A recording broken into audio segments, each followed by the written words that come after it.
Goddess in the mosque ही एक documentary film आहे.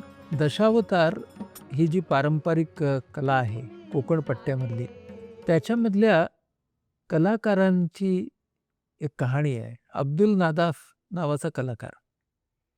कोकणामध्ये जन्म झालेला. दशावताराच्या कलेसाठी त्याने आपलं सगळं आयुष्य वाहिलं.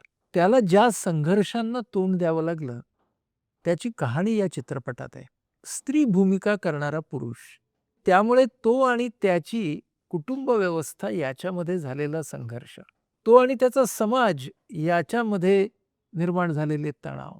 एका कलाकाराला कलेच्या ध्यासासाठी किती किती संघर्षांना तोंड द्यावं लागावं.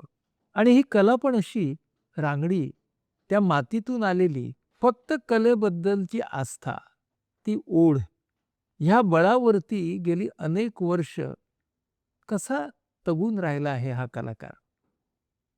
एका बाजूला 3 तासामध्ये रंगमंचावरती तो असतो एखादी देवी, एखादी राणी, आणि दुसऱ्याच दिवशी तो शेतामध्ये मजूर म्हणून काम करत असतो.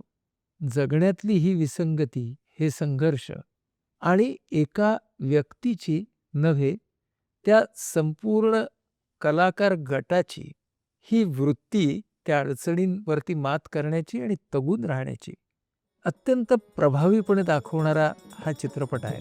आणि म्हणून तो तुम्ही फक्त पाहू नका, पाहिल्यावरती त्यावर विचार करा आणि अनेकांपर्यंत हा चित्रपट पोहोचवायला आम्हाला मदत करा.